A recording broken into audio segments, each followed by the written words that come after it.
오늘 본문이 증거하는 대로 물두멍을 만들어서 번제단과 회막문 사이에 두라고 하시고, 그리고 제사장들이 회막에 들어가기 전 수족을 씻고 그 손발을 씻고, 또 번제단에서 화제를 드리기 전에 손발을 씻어서 죽음을 면하라고 하신 물두멍을 통하여 주시는 이 교훈을 상고하면서 성령께서 주시는 은혜를 함께 누리고자 합니다. 자, 물두멍은 무엇으로 어떻게 만들며 용도는 무엇이었죠? 맨 먼저 재료는 무엇이었습니까? 17절 18절에 있는 대로 노츠로 물두멍과 그 받침을 만들라 이렇게 말씀하고 있습니다. 이 물두멍이라는 말의 히브리어는 키오르라는 단어인데요, 성경에서 이 말은 이제 물을 담으면 물두멍, 그 다음에 음식을 담으면 냄비, 그 다음에 불을 담으면 화로로 번역되는 그런 단어입니다. 그러니까 큰 그릇인데요, 뚜껑이 없는 큰 그릇인데, 그래서 용도에 따라서 이렇게 부르는 이름이 다른 것입니다. 자, 이 물두멍을 만드는데 소용되는 놋은 어디서 난 것이었죠? 우리 성경 두 곳을 읽었는데 38장 8절에 보면 부사렐이 그 놋으로 물두멍을 만들었고 그 받침도 놋으로 하였으니 곧 회막문에서 수종드는 누가 드린 것? 여인들의 거울로 만들었더라, 이렇게 말씀을 하고 있습니다. 우리 지난 시간에 살펴본 20세 이상의 남자들 인구조사를 하라 말씀하시고, 그리고 그 남자들 인구조사하고서 무엇을 바치라고 그랬죠? 속전으로 은 반세겔씩 바치라고 그랬습니다. 인구조사를 하니까 그 인구수가 얼마였습니까? 60만 3,550명. 그래서 반세겔의 은을 드렸더니 100달란트 1775세겔이 나왔습니다. 그것으로 은 받침을 만들고, 또 이렇게 바깥 세마포 장에 그 가름대와 그 다음에 기둥에 머리를 싸고 갈고리를 만드는데 사용이 되었죠. 남자들은 속전으로 은 반세겔을 내서 이제 가장 크게 쓰인 것은 은 받침을 만들어 성막에 뼈대를 세우는 기초를 세웠습니다. 그때 지난주에 왜 남자만 바치느냐, 남자, 여자와 어린아이를 대표로 해서 바친 것이다, 그 말씀을 드렸는데, 오늘 본문 말씀에 보니까 이 물두멍은 무엇으로 만들었다고요? 여인들의 거울로, 성막 회막문에서 수종드는 여인들이 드린 거울로 만들었더라, 이렇게 말하고 있습니다. 우리 어린 학생들은 아니 왜 거울은 깨지기 쉬운 유리인데 어떻게 거울로 물두멍을 만드는가, 그런 생각이 들 수 있겠죠. 그러나 처음에 이제 거울은 이제 물에 비친 사람의 모습을 봤겠죠. 그 이후에 이제 물이 없는 곳에서 자기의 모습을 비춰보기 위하여 사람들이 이제 돌을 이제 반들반들하게 이제 닦고 갈가서 이제 석경을 사용했고, 그 다음에 이제 구리로 판판하게 다듬고 광을 내서 구리로 비춰보고, 그 다음에 이제 은경, 은으로 만든 은경, 그리고 오늘날 현대식의 유리 뒤에 수은을 발라 깨끗한 상이 맺히는 이런 거울은 1835년도에 이렇게 만들어진 것으로 그렇게 알려지고 있습니다. 자, 그래서 이 고대 시대에는 구리로, 놋으로 이렇게 반듯하게 면을 만들고 닦아가지고 이렇게 얼굴을 보았던 것이죠. 여인들이 여호와께 드린 애장품인 놋 거울로는 물두멍을 만들었다. 그러니까 남성들뿐만 아니라 구속의 은혜를 입은 여성들은 이 굳이 여성들 거울을 가지고 오시오 이렇게 명령하지 않으셨음에도 불구하고 자원하여 여인들이 자기들의 애장품, 여인들과 거울은 뗄 수 없는 관계 아닙니까? 하루라도 여러 번씩 이렇게 거울로 자기를 비춰보기 마련인데, 그런 귀한 애장품을 정말 여인들이 들여서 성막에 물두멍을 만드는 재료로 들었다는 사실입니다. 저와 여러분 모두도 주께서 베푸신 은혜를 온전히 깨닫고 드리라고 명하신 속전을 기쁨으로 드릴 뿐만 아니라 명하시지 않은 것이라도 감사함으로 주께 드려, 주께서 우리를 사랑하시는 그 마음을 주님이 명하시지 않았는데 이 마음을 주님께 자원함으로 표현하여 우리의 가진 마음과 정성과 물질과 모든 은사를 다해 주를 섬길 때 주께서 더 기뻐하시고 영광을 받으시고 이런 성도를 붙들고 주님께서 일하시는 줄 믿습니다. 자, 그러면 이 물두멍의 용도는 무엇이죠? 19절 20절에서 말하는 대로 회막, 그러니까 성막의 그 울타리 안에 이제 미팅, 특별히 회막을 이제 미팅 터버네클 이렇게 말하고 있죠. 하나님과 백성의 만남의 장막이라는 그런 뜻입니다. 그러니까 성소와 지성소를 가리켜 회막이라 얘기를 하는 거죠. 그러니까 회막에 들어가는 전에 손과 발을 씻고 그 다음에 또 번제단에서 화제를 드리기 전에, 화제는 번제, 화목제, 속죄제, 속건제 뭐 이런 것들이 다 화제지요. 그 다음에 곡식을 드리는 소제의 제사도 불태워 드리는 걸 다 화제라고 합니다. 그러니까 번제단에서 제사를 드리기 전에 어떻게 하라고요? 손발을 씻어라, 그렇게 말씀하고 있습니다.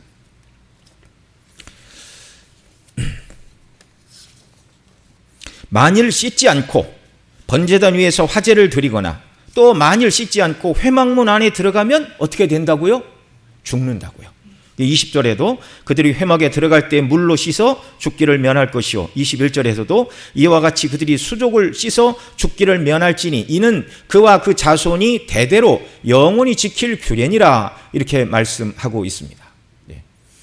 여러분, 여기 영원히 지킬 규례라는 말씀은 예수 그리스도 안에서 성막 제도가 완결이 되었지만 하나님을 섬기는 저와 여러분이 왕같은 제사장들이잖아요. 왕같은 제사장들은 항상 손과 발을 씻어 깨끗한 모습으로 하나님을 섬겨야 된다는 이 영적인 원리는 폐지되지 않았다는 것을 기억해야 됩니다. 그것이 영원히 지킬 규례라는 말씀 속에 담고 있는 말입니다. 그 오늘 우리 예배당 들어오면서 손발 씻고 들어와서 예배드린 분 없잖아요. 그런 것을 말하는 것이 아니라 이제 더 살펴보겠지만 우리의 죄를 씻으라는 얘기입니다. 자, 그래서 구약의 제사장들이 성막에 들어가서 맨 먼저 하는 일은 무엇이었을까요? 손발을 씻는 일이었어요. 손발을 물두멍에 물을 떠서 손발을 씻고 그 다음에 번제단에서 화제 제사를 드리고 또 그 다음에 이제 다시 물두멍에서 손과 발을 씻고 다시 번제단에 그 숯불을 가지고 회막에 들어가 분향단에 향을 피우는 일들 하기 위해서는 계속 씻고 또 씻고 이렇게 하고 하나님 앞에 들어갈 수가 있었습니다. 이 물두멍의 크기와 모양은 어떻게 만들라고 하셨죠? 훗날 솔로몬이 지은 예루살렘에 있는 성전에서는 그 물두멍의 크기와 모양이 기록되고 있습니다. 열왕기상 7장에 보면 솔로몬 성전에는 제물을 씻기 위하여 물두멍 10개, 그 다음에 제사장들이 씻는 용도로 큰 놋바다를 만들었는데 그 놋바다의 지름이 10규빗, 둘레가 30규빗, 높이가 5규빗의 엄청난 큰 그릇, 그래서 놋으로 만든 물이 너무 많아서 바다라, 그렇게 우리말 성경이 번역을 했고 영어 성경에도 바다를 뜻하는 sea라는 단어로 번역을 하고 있습니다. 그렇게 크게 만든 것은 물이 없어서 씻지 못하는 일이 없도록 그렇게 하신 것입니다. 원하는 자마다 언제든지 수족을 씻고, 뭐 제사장들이 동물을 잡고 제사를 집행하다 보면 손과 발에 먼지도 묻고 피도 묻고 뭐 고기도 묻고 여러 가지가 묻죠. 그런 불결한 상태로는 하나님 앞에 제사할 수도 없고 회막에 들어갈 수 없으니 씻으라는 것입니다. 원하는 자마다 물이 없어 씻지 못하고 화제를 드리고 씻지 못하고 회막에 들어가다가 죽는 자가 없도록 하나님께서 큰 물을 준비하도록 배려하신 은혜라는 말입니다. 솔로몬 성전에서는 놋바다와 물두멍의 개수와 크기, 물의 양을 말하고 있는데, 그런데 모세 시대의 성막에서는 모양과 크기를 말씀하고 있지 않습니다. 그러나 모양은 생각해 보건대 솔로몬의 성전의 놋바다, 그 다음에 그 물두멍은 다 이렇게 원형으로 된 것이었어요. 지름, 직경이 얼마였더라, 그렇게 말하고 있거든요. 그러니까 동그란 그런 그릇 형태였습니다. 이것으로 미루어 볼 때 모세의 성막에도 이 물두멍은 둥그런 형태의 큰 그릇의 형태였는데 상당히 많은 양의 물을 담는 커다란 그릇이었다. 우리가 그렇게 생각을 해 볼 수 있습니다. 크기와 용량을 말씀하지 않으신 것의 상징은 죄사함의 은혜는 끝이 없다는 것을 보여주는 것입니다. 죄를 지은 자들이 언제 나와도 그들의 죄를 용서하실 하나님의 긍휼과 은혜는 한계가 없다는 말입니다. 만일 예수님 믿고 죽기까지 하나님께서 만약 100번까지 죄를 지으면 용서해 주지만 101번째부터는 용서를 못하고 지옥 가야 된다, 만약에 그러신다면 우리 중에 예수님 믿고 구원 받아서 천국 갈 사람이 있을까요? 없을까요? 없습니다. 불가능한 일이에요.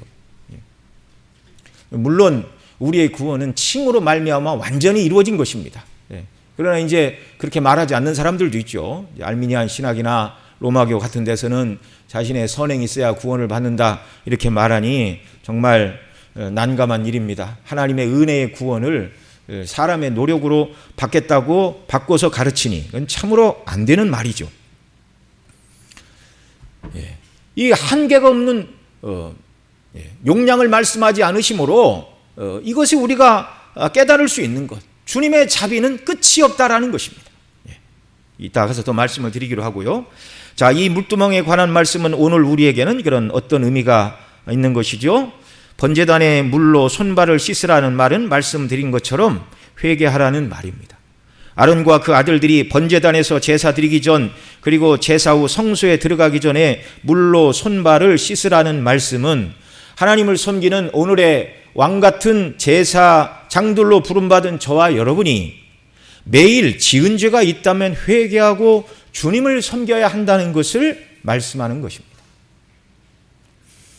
자, 이들은 이미 구약의 백성들, 특별히 제사장들만 주신 거예요. 그런데 이제 유대인들은 제사장들만 손을 씻도록 했는데 모든 사람들한테 손 씻는 규례를 장로들의 유전으로 만들어서 그렇게 지켰습니다. 하지 않아도 될 일을 했습니다. 자, 이 제사장들은 이미 어린 양의 피를 문 임방과 설주에 바르는 일을 통하여 곧 믿음으로 말미암아 구원받은 언약의 백성들이었습니다. 이미 구원받은 자들임에도 하나님께서 주신 계명을 따라서 죄를 버리고 살아야 되지만 완전한 성화가 이루어지지 않은 이 땅에서 죄를 지을 수밖에 없습니까? 안 지을 수도 있습니까? 죄를 지을 수밖에 없는 게 연약한 인생입니다. 예수님 빼놓고는요, 아무도 이 땅에서 죄를 안 지은 사람이 없어요. 예수님 믿고 구원받은 이후에도 마찬가지입니다. 그래서 우리 지난 기도회 때도 계속 그 말씀을 드렸죠. 시험에 들게 마옵시고 악에서 구하옵소서, 그렇게 기도해야 되는 이유가 무엇이라고요? 우리가 예수님 믿을 때 하나님께서 우리를 하나님을 닮은 의와 진리의 거룩함으로 지으심을 하나님의 형상을 따라 새로운 피조물로 지어 놓으셨지만, 그러나 우리 몸의 완전한 성화는 아직 이루어지지 않았습니다. 예수님 오시는 날, 그리고 우리가 이 세상을 떠나 주 앞에 가는 날 완전 성화가 이루어지고요. 그전에는 우리 속에 옛사람의 잔재가 남아있어요. 그러니까 예수님의 십자가의 죽으심을 믿고 내가 예수님과 함께 죽고 그리스도의 부활과 함께 내가 다시 살았다는 것을 믿는 자들에게 있어서 옛사람의 원리는 전쟁에 패한 패잔병과 같습니다. 그러나 패잔병이지만 죽지 않았어요. 여전히 우리의 마음 한 곳에, 심령 한 곳에 이 육체의 원리와 본성이 살아있다라 그 말입니다. 그래서 성령으로 충만하지 않고 말씀과 은혜로 충만하지 않고 세상의 염려와 근심에 붙들리게 되면 이 옛사람의 원리가 살아나 이 죄악된 본성을 사단이, 세상이 공격을 하여 죄 가운데 떨어지게 된다. 계속 말씀을 드렸습니다. 자, 그래서 우리는 때로 하나님의 뜻대로 순종하지 못하는 우리의 모든 연약과 허물을 늘 생각해보고 죄가 생각날 때마다, 죄가 발견될 때마다 늘 회개를 해야 한다는 말입니다. 물두멍을 만든 재료는 놋이라고 말씀을 드렸는데요. 금은 성도의 믿음, 그리스도의 신성과 왕권을 상징하고, 놋은 대속과 속전의 상전이며, 놋은 심판과 저주의 상징임을 여러 번 말씀드렸습니다. 예수님을 믿는 성도들이 죄를 회개할 수 있는 근거가 무엇이라고요? 예수 그리스도께서 저와 여러분의 죄짐을 대신 지시고 주님이 내 대신 저주를 받으셨어요. 주님이 우리 죄를 대신 지시고 심판을 받으셨어요. 그러니까 그리스도의 심판을 상징하는 놋그릇 위에 있는 그 물로 그리스도의 대속의 은혜로 주 앞에 나가 회개할 때 주께서 용서하지 않으시는 죄가 없다는 말인 줄 믿으시기 바랍니다. 그리스도의 이름으로 예수님의 피로 내 죄를 씻어주시기를 간구할 때 하나님께서는 죄가 너무 많다 또는 죄가 너무 심하다, 그것이 조건이 되어 용서 못하는 죄는 없는 줄 믿으시기 바랍니다. 그러니 우리는 연약하여 넘어질 때마다 담대히 주 앞에 나아가 내가 지은 죄를 씻어주시고 주님의 참 평강을 누리는 은혜를 달라고 간구해야 합니다. 자, 광야에서 나온 백성들은 이미 이제 비유적으로 얘기를 하면 예수님 믿음으로 구원 얻은 자들인데, 그러나 이제 광야 시대를 살아가다 보면 광야에서 어린아이들이 태어납니까? 안 태어납니까? 태어나지요. 그러면 어린아이들이 태어나면 믿음의 가정에서 태어난 아이들은 회심한 상태로 태어납니까? 회심하지 않은 상태로 태어납니까? 회심하지 않은 상태로 태어나죠. 우리에게도 마찬가지죠. 거듭난 부모 사이에 태어난 어린아이들이라도 태어날 때는 거듭나지 않은 자연인입니다. 그들에게는 번제를 드리기 전에도 씻어야 되고 번제를 드린 후에도 씻고 회막에 들어가 하나님을 섬겨야 된다는 것을 아이들이 이제 눈으로 보죠. 예.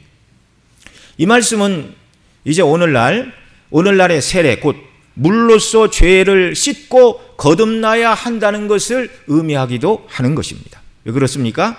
피가 없으면 죄사함을 받을 수 없다는 것을 예표하는 것이 번제라면, 그래서 번제가 칭의를 상징하는 것이라면 이 번제를 드리기에 앞서 물로 씻어야 한다는 것은 죄를 씻는 세례 중생이 필요하다는 것을 보여주기 때문입니다.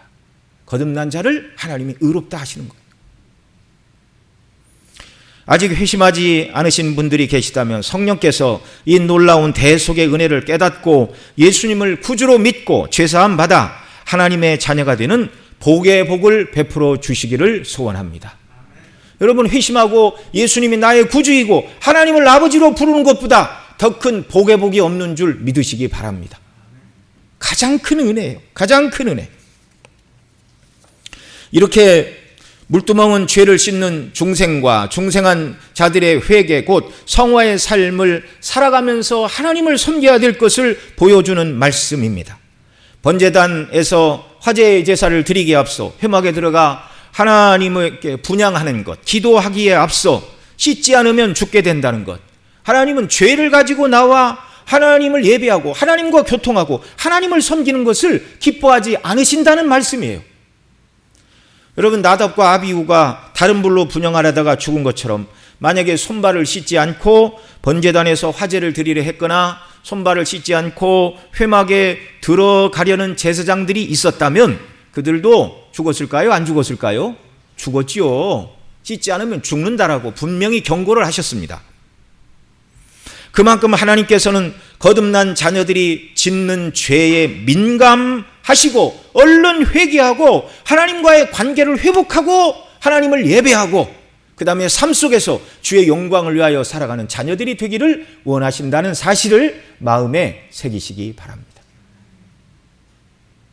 그러나 감사하게도 지금은 구약시대처럼 잘못을 범하면 즉시 불로써 심판하는 시대가 아닙니다. 복음의 은혜 가운데 성도들이 영적으로 자라나서 그리스도의 형상을 닮아가는 자들이 되기를 원하셔서 지금은 하나님께서 길이 참고 하나님의 말씀으로 우리를 먹이시고 성령의 감동으로 우리를 변화시키시고 새롭게 그리스도를 닮아가는 사람들 만드시는 은혜의 시대에 살고 있음을 여러분 기뻐하시기 바랍니다.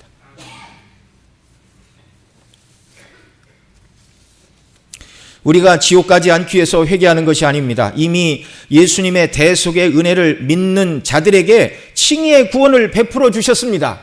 천국은 칭의의 구원만으로 갈 수 있어요. 그러니까 다른 말로 얘기하면 설령 우리가 다 회개하지 못한 상태로 이 세상을 갑자기 떠나거나 우리가 회개 못했는데 어느 날 갑자기 주님이 재림을 하시면 그런 사람들 천국 못 가면 어떡합니까? 그렇지 않다는 말이죠. 갑자기 사고를 만나 회개하지 못하고 그냥 다투고 싸우던 중에 갑자기 이 세상을 떠나게 된다 할지라도 여러분 예수 그리스도를 믿을 때 의롭다 칭해 주시는 그 은혜로 우리가 구원받아 천국 가는 줄 믿으시기 바랍니다. 그러면 왜 매일의 이 죄를 회개하고 정말 하나님을 섬겨야 되는가? 이건 삼위 하나님과의 생명의 관계 때문에 그렇습니다. 죄는 하나님 아버지와 우리 사이를 멀어지게 합니다. 죄를 회개하지 않으면 죄가 하나님과 우리 사이에 간격을 만들고 죄가 하나님과 우리 사이를 가리어 하나님의 얼굴을 볼 수 없게 만드는 거예요. 이걸 이사야 59장 1절 2절에서 이렇게 말합니다. 같이 읽습니다. 시작. 여호와의 손이 짧아 구원치 못하심도 아니요 귀가 둔하여 듣지 못하심도 아니라 오직 너희 죄악이 너희와 너희 하나님 사이를 내었고 너희 죄가 그 얼굴을 가리워서 너희를 듣지 않으시게 함이니. 아멘. 하나님은요 우리와 얼굴을 마주 대하고 여호와는 그 얼굴을 내게로 향하사 평강 주시기를 원하노라. 이게 아론의 대제사장의 축복의 기도문 아닙니까? 하나님께서는 늘 우리에게 얼굴을 향하기를 원하고 계세요. 그런데 죄가 있으면 아버지께서 우리에게 얼굴을 향하시지 않는다 이렇게 말합니다. 또한 우리 속에 들어와 우리와 함께 먹고 마시기를 원하시는 주님과 동행하는 삶을 위해서 매일 회개가 필요합니다. 요한계시록 5장 20절에는 이렇게 말합니다. 같이 읽습니다. 볼지어다 내가 문 밖에 서서 두드리노니 누구든지 내 음성을 듣고 문을 열면 내가 그에게로 들어가 그로 더불어 먹고 그는 나로 더불어 먹으리라. 아멘. 죄를 짓는다 함은 내가 나의 주인이라는 것입니다. 마음문을 열지 않는 거예요. 문 밖에서 두드리느니 내 음성을 듣고 문을 연다 그 말은 이게 예수님 믿는 사람에게 하는 말이에요. 이게 믿지 않는 사람에게 전도할 때 쓰는 말이 아니라 이미 믿는 자들임에도 불구하고 그 마음에 주님을 왕으로 모시는 사람이 있고 여전히 내가 주인이 되어 내 뜻대로 살기를 원하는 사람이 있다 그 말입니다. 여러분 내가 주인이 되어 내 뜻대로 살겠다는 사람이 누구예요? 육신의 원리대로 행하는 사람, 죄악 가운데 거하는 사람입니다. 근데 마음문을 열고 주님을 모시고 주와 더불어 먹고 마시는 사람은 누구예요? 죄를 버리고 주의 뜻대로 순종하는 사람이에요. 그러니까 성도가 죄를 버리지 않으면 그리스도와의 동행이 불가능하다는 말입니다. 또한 이 죄는 성령을 근심하게 하는 것입니다. 에베소 4장 30절 같이 읽습니다.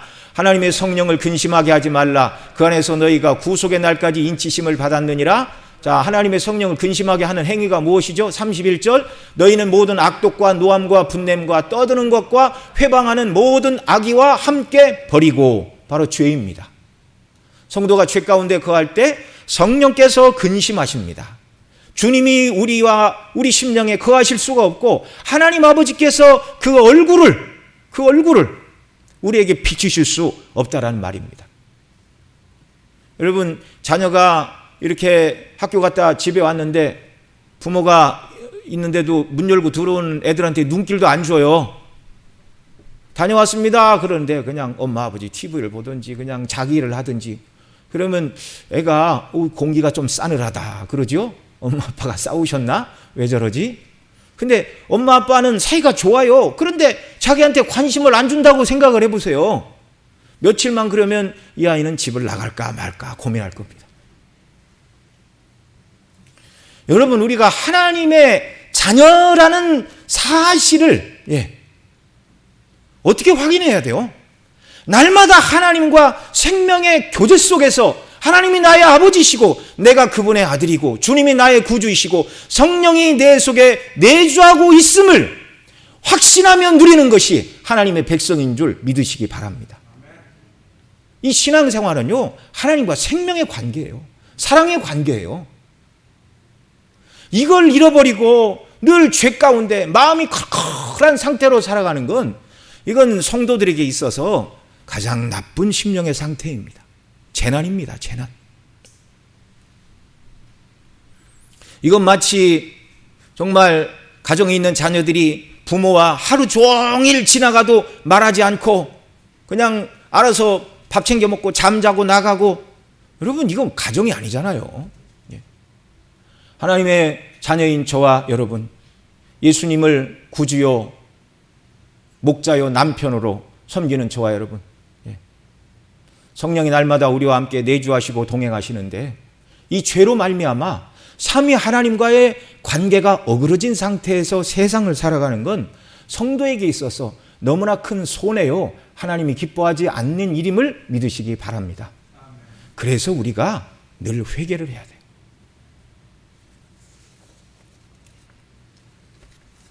거듭난 성도가 죄를 버리고 살아야 될 것을 예수님께서도 가르쳐 주셨습니다. 예수님 오셔서 기름 부음 메시아 그리스도 기름 부음을 받았다 그 말이죠. 언제 예수님이 기름 부음을 받으셨어요? 세례 요한에게 물로 세례를 받으시던 그 사건이 예수님이 왕으로 선지자로 그 다음에 대제사장으로서 기름을 부은 메시아로서의 대관식이었습니다. 예수님은 죄가 있어서 물 세례를 받으신 건 아니에요. 그래서 세례 요한이 뭐라고 그랬어요? 내가 당신에게 세례를 받아야 되는데 어떻게 당신이 나에게 세례를 받습니까? 그래서 예수님이 허락하라. 그래서 선을 이루어야 된다. 그렇게 말씀하셨죠. 그러니까 예수님이 물로 세례를 받으시는 그 순간 대제사장으로서 저와 여러분의 모든 짐을 대신 다 짊어지신 대제사장으로서 이를테면 취임을 하신 거예요. 그리고 우리의 구원과 관련해서 예수님은 대제사장으로서의 모든 사역을 감당하셨습니다. 그 요한복음 17장의 예수님의 기도문, 흔히 우리가 그걸 뭐라고 그러죠? 대제사장의 기도라고 그래요. 대제사장의 기도. 그러니까 대제사장의 기도니까 이를테면 뭐예요? 그 분향단에 들어가서 드리는 기도와 같은 그런 기도다 그 말입니다. 근데 그 일이 있기 전 예수님이 이제 십자가에 달리시는 그런 일이 먼저 있었죠. 십자가에 죽으시기 전날 밤, 잡히시던 그 밤에 예수님이 성만찬을 나누시고 그 다음에 하신 일이 뭡니까?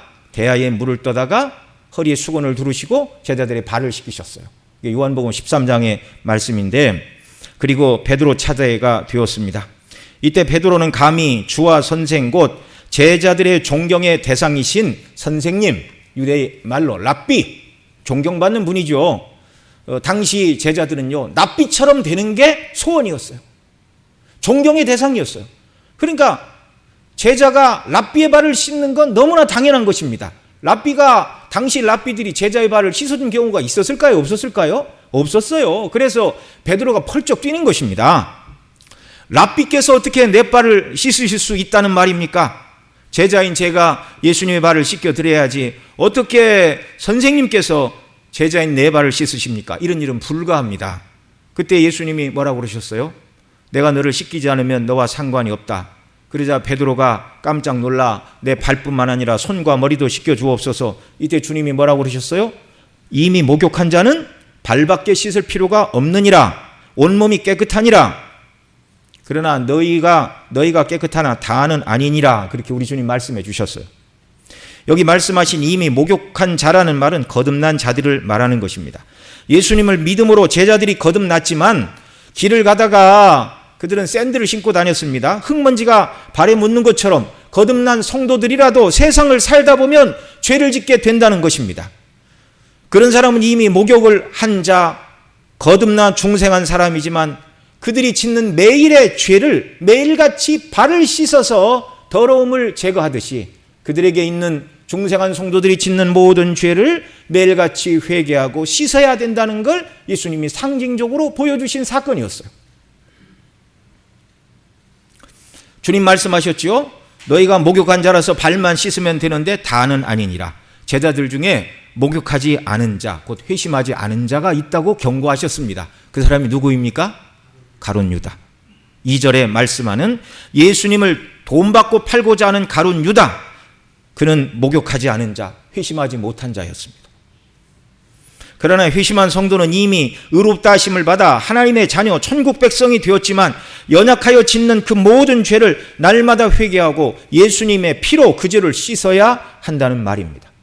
그래야 성도가 하나님의 이름의 영광과 하나님의 나라와 하나님의 뜻이 이 땅에서 이루어지는 일을 위해서 온전히 자신을 거룩한 산제물로 드리며 살아갈 수 있게 되는 줄 믿으시기 바랍니다. 정말 성도의 성도됨을 방해하는 건 죄밖에 없는 것입니다. 그래서 날마다 회개하고 씻어야 돼요. 이 물두멍에 담긴 물의 또 다른 의미는 성령을 의미합니다. 물론 우리에게 물고 성령을 보내주시는 분은 우리 주 예수 그리스도이신데요, 요한복음 4장에서 예수님은 수가성 여인에게 이렇게 말씀하십니다. 13절 14절 같이 읽습니다. 예수께서 대답하여 가라사대 이 물을 먹는 자마다 다시 목마르려니와 내가 주는 물을 먹는 자는 영원히 목마르지 아니하리니 나의 주는 물은 그 속에서 영생하도록 솟아나는 샘물이 되리라. 아멘. 그 다음 요한복음 7장 38절 39절도 함께 읽습니다. 명절 끝날 곧 큰 날에 예수께서 서서 외쳐 가라사대 누구든지 목마르든 내게로 와서 마셔라. 나를 믿는 자는 성경의 이름과 같이 그 배에서 생수의 강이 흘러나리라 하시니 이는 그를 믿는 자의 받을 성령을 가리켜 말씀하신 것이라.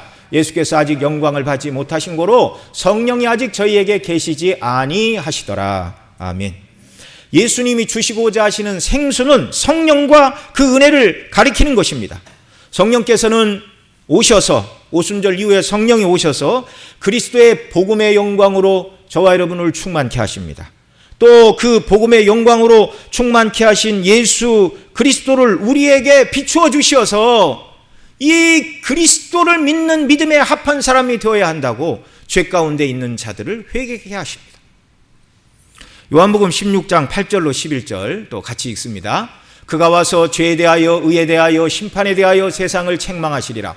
죄에 대하여라 함은 저희가 나를 믿지 아니하며 의에 대하여라 함은 내가 아버지께로 가니 너희가 다시 나를 보지 못하며 심판에 대하여라 함은 이 세상 임금이 심판을 받았음이니라.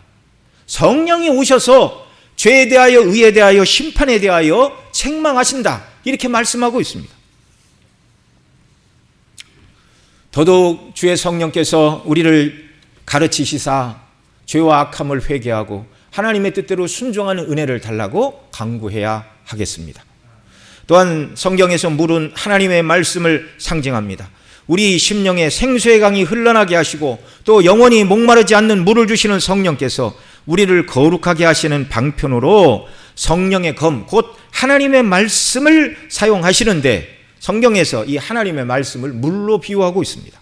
에베소 5장 26절 27절 또 같이 읽습니다. 이는 곧 물로 씻어 말씀으로 깨끗하게 하사 거룩하게 하시고 자기 앞에 영광스러운 교회로 세우사 티나 주름 잡힌 것이나 이런 것이 없이 거룩하고 흠이 없게 하려 하심이니라. 아멘.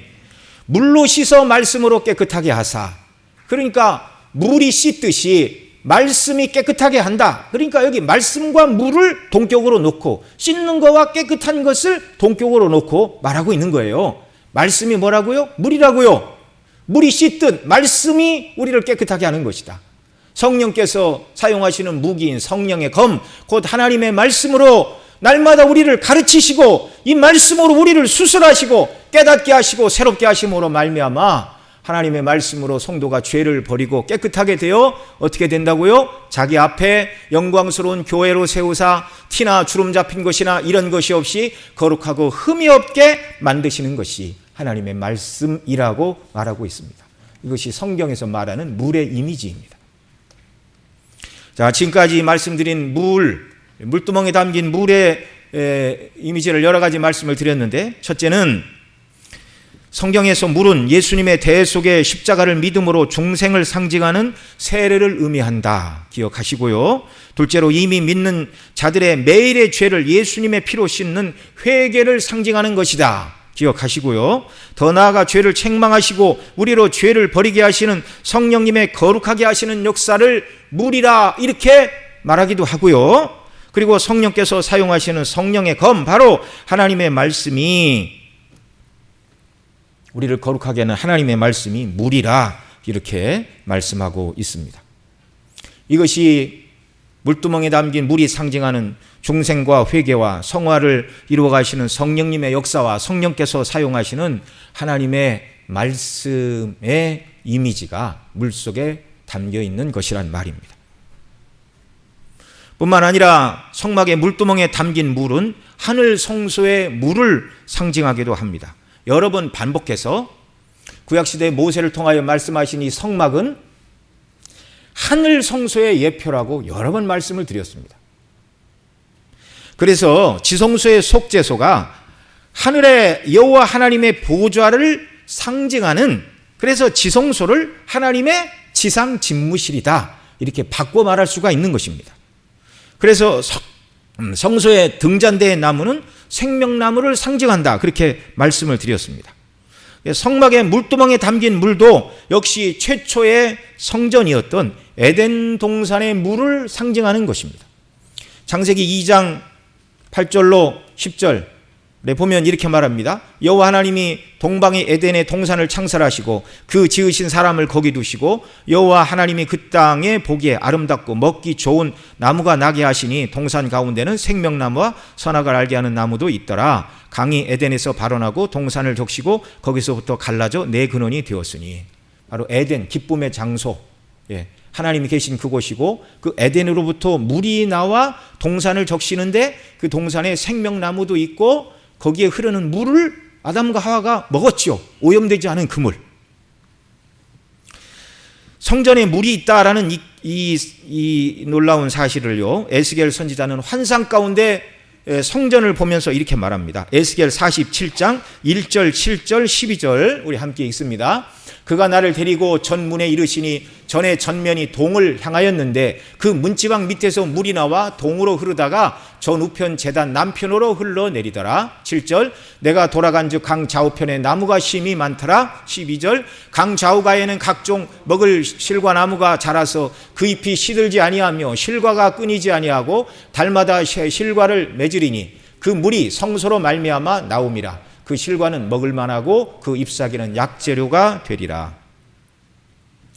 에덴 동산에 있던 생명나무와 그 다음에 그 물, 에덴 동산을 적시던 그 물의 이미지가 여기 에스겔 47장에도 그대로 등장을 하는데, 에스겔 47장에서 이 물은 성전 문지방으로부터 나와서 흐르는데 그 강가 양쪽에 이렇게 나무가 있어서 달마다 새로운 과실을, 그러니까 12달마다 12과실이 새로 맺히게 된다. 그리고 그 실과는 먹을 만하고 그 잎사귀는 약재료가 되리라, 이렇게 말합니다. 그런데 이 성전의 이미지가 요한계시록 22장에도 다시 등장을 해요. 요한계시록 22장 1절로 2절 말씀 또 같이 읽습니다. 저가 또 수정같이 맑은 생명수 강을 내게 보이시니 하나님과 및 어린 양의 보좌로부터 나서 길 가운데 흐르더라. 강 좌우에 생명나무가 있어 12가지 실과를 맺히되 달마다 그 실과를 맺히고 그 나무 잎사귀들은 만국을 소성하기 위하여 있더라. 여기 에스겔 47장하고 계시록 22장, 에스겔 47장에서 물은 성전 문지방 밑에서 나왔는데 계시록 22장에서 물은 어디서 나와요? 하나님과 어린 양의 보좌로부터. 그러니까 그 성소가 하나님의 임재에 계시는 성전이라는 것이죠. 그 다음에 에스겔 47장에서 물이 이렇게 흐르고 강 좌우편에 그런 나무들이 있어 12가지 과실이 달마다 맺히더라. 그리고 그 잎사귀는 만국을 소성하기, 그 잎사귀는 그 잎사귀는 먹을 약재료가 되리라, 그렇게 말했어요. 그런데 여기 계시록 22장에서는 뭐라고 그래요? 역시 12가지 실과가 맺히고 그 나무 잎사귀는 만국을 소성하기 위하였더라. 표현만 바뀌었습니다. 그러니까 에스겔이 본 환상 가운데 본 성전의 이미지는 장차 요한계시록이 말하는 새하늘과 새 땅의 성전의 이미지를 보고 이렇게 지금 말씀하고 있는 거예요.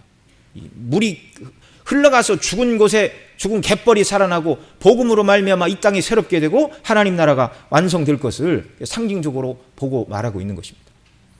자, 에덴에도 생명나무가 있었고 물이 있었고, 에스겔이 본 환상 가운데서도 물이 나오고 물 옆에 생명나무가 있고, 역시 요한계시록 22장에 말하는 새하늘과 새 땅에도 역시 물이 흘러나오고 생명나무와 생명수가 흐르는 그런 모습입니다. 자, 이제 앞서 드린 말씀과 이제 종합해서 이제 말씀을 맺습니다. 이제 주의를 지금까지 하셨지만 이제 지금부터는 더 주의를 하시기 바랍니다. 성막에 있던 물두멍의 위치는 번제단과 회막문 앞에 있었지요. 그것은 제사장의 사역과 관련이 있기 때문이라고도 말씀을 드렸습니다. 그래서 에스겔의 환상 가운데서 물은 성전 문지방 밑에서 흘러나오고 성막의 그 모양을 따라서, 성막의 모양을 따라서 성전 문지방에서부터 물이 흘러나왔다. 에스겔이 환상 가운데 그렇게 하나님이 보여주셨죠. 새 예루살렘 성에서도 성전 되신 하나님과 어린 양의 보좌로부터 생명수 강물이 흘러나온다, 이렇게 말하고 있습니다. 자, 그러면 모세의 성막과 솔로몬이 만든 성전에 주신 물두멍과 놋바다 같은 물이라고 그랬어요. 예, 이것과 지상에 있던, 죄 많은 이 땅에 있었던 하나님의 성막과 하나님의 성전의 물두멍과 놋바다 이미지를 생각해 보시고, 그 다음에 죄가 없었을 때의 최초의 성전인 에덴 동산과 에스겔이 환상 가운데 보았던 성전에서 나는 물과 새하늘과 새 땅, 곧 하나님과 어린 양의 보좌로부터 나오는 물은 같은 물을 말하는 것임에 틀림이 없는데, 그런데 언뜻 생각하기에 용도가 다른 것처럼 느껴져요. 그렇잖아요? 에덴 동산의 물과 에스겔 47장에 나는 물과 계시록 20장에 하나님의 보좌로부터 나오는 이 물은 생명수 샘물이 흘러 생명나무가 맺히게 하고, 그것으로 말미암아 우리에게 생명과 원기와 기쁨과 즐거움을 주는 요소인데, 이 땅에 있던 성막과 성전에 있던 물두멍의 물은 죄를 씻는 것과 중생, 죄를 씻는 것, 성화, 이런 이미지다, 그 말이죠. 네. 자, 이 두 가지가 어떻게 하나의 개념으로 모아질 수 있겠습니까? 장차 우리가 하나님 나라에 들어가 생명나무 실과와 생명수 강물을 먹고 마시며 영생을 누리게 될 것입니다. 그런데 여러분, 이 과일과 물도 상징이죠. 우리로 천국에서 주님과 더불어 살아가는 데 필요한 모든 은혜를 상징하는 것이 생명수 생물과 생명수 물과 바로 생명나무의 실과라, 그렇게 봐야 됩니다. 청교도 주석가 매튜 풀은 이렇게 말했어요. 생명수 강과 생명나무에 대해 이렇게 말합니다. 생명을 주며 생명을 보존시키는 물이 의미하는 바는 천국의 순전하고 온전한 기쁨이 아니면 무엇이겠는가? 생명나무에 대해서는 성도들이 하늘에서 누리게 될 무한한 즐거움과 영혼의 만족을 보여준다. 여기 생명나무는 그리스도 외에는 어느 누구와도 결코 부합될 수 없다, 이렇게 설명을 하고 있습니다. 자, 그런 은혜를 우리에게 궁극적으로 주시기 위해서 하나님 아버지께서는 구약시대 백성들에게 죄를 씻고 하나님 앞에 나오라고 물두멍의 은혜를 주셨다는 말입니다. 오늘을 사는 저와 여러분들에게는 그 영원한 생명수 샘물을 마시고 생명나무의 실과를 먹는 일, 곧 하나님 아버지와 우리 주 예수 그리스도와 더불어 누리는 영생의 삶, 곧 영생은 유일하신 참 하나님과 그의 보내신 자 예수 그리스도를 아는 것이 영생의 삶인데요, 그 참된 만족과 기쁨을 누리는 그 나라에 온전히 이르는 자들이 되라고 오늘 물로써 성막과 성전의 물도망의 물로써 상징되는 은혜, 그리스도의 대속을 근거로 하여 거듭나야 하고 날마다 죄를 씻는 회개로 하나님 앞에 나오고, 그런 은혜를 주시는 성령의 역사를 간구하며 성령께서 사용하시는 성령의 검인 하나님의 말씀으로 우리가 죄를 깨닫고 깨끗하게 되어 하나님과 이 땅에서 동행하는 삶을 살아가다가 주께서 우리를 부르시는 날, 또 주님이 이 땅에 재림하시는 날, 우리가 그토록 꿈꾸고 기다리던 하나님 나라에 들어가서 주께서 베푸시는 생명수 샘물을 마시고 생명나무의 과실을 먹으며 주님과 함께 영원토록 영생을 누리는 자들이 되라는 것을 상징적으로 보여주시는 것이 물두멍의 은혜라는 말입니다.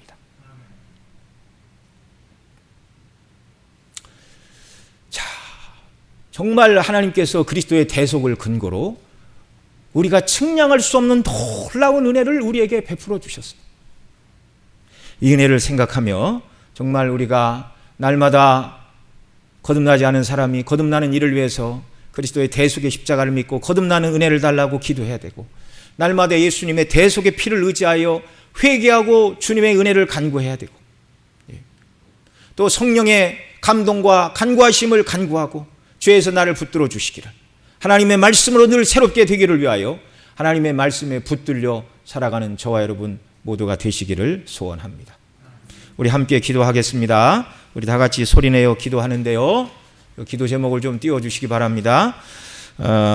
하나님 아버지, 우리에게 성령을 충만히 부어주시어 아직 회심하지 못한 사람이 있다면 거듭남의 은혜를 베풀어 주시고, 거듭난 자녀이나 죄 가운데 있는 자들이 있다면 회개하여 죄를 버리게 하옵시고, 또 우리를 성령의 검인 말씀으로 거듭나게 하시고 죄를 씻어 깨끗하게 하시는 성령님의 충만한 역사로 죄를 버리는 일, 주를 따라 거룩한 삶을 살게 하시고 새하늘과 새 땅에 주시는 생명나무 실과와 생명수 강물을 충만히 주어 참된 만족 속에 주를 예비하고 섬기고 하나님을 알아가는 영생의 삶에 대한 소망으로 더 충만한 저희들이 되게 하여 주시기를, 이 산소망으로 사단이 주는 모든 시험과 유혹과 악에서 우리를 건지시고 계명에 순종하는 주를 기쁘시게 하는 자녀로 거룩한 삶을 살아가는 은혜를 베풀어 주시기를 위해서 여러분 입술을 열어 하나님 앞에 함께 간구하시겠습니다. 사랑하시는 아버지 하나님, 이 시간 주의 도우심과 은혜를 간구하나이다. 은총을 베풀어 주옵소서. 아버지 하나님, 우리에게 성령의 충만을 부어주시기를 원합니다. 아직 회심하지 못한 사람이 있다면 거듭남의 은혜를 우리 가운데 베풀어 주시고, 거듭난 자녀이나 죄 가운데 있는 자들이 있다면 회개하여 죄를 버리게 하여 주시옵소서. 우리를 성령의 검인 말씀으로 거듭나게 하시고 죄를 씻어 깨끗하게 하시는 성령의 충만한 역사로 죄를 버리고 주의 뜻을 따라 거룩한 삶을 살게 하시고 새하늘과 새 땅에서 주시는 생명나무 실과와 생명수 강물을 충만히 우리에게 부어주시어 참된 만족 속에 주를 예비하고 섬기고 하나님을 알아가는 영생에 대한 소망으로 더 충만한 저희들 되게 하여 주시기를 원합니다. 주여, 이 산소망으로 사단이 주는 모든 시험과 유혹과 악에서부터 저희들을 건져 주옵시고 계명에 순종하는 주를 기쁘시게 하는 자녀들로 거룩한 삶을 살아가는 은혜 위의 은혜를 저희 모두에게 베풀어 주시옵소서.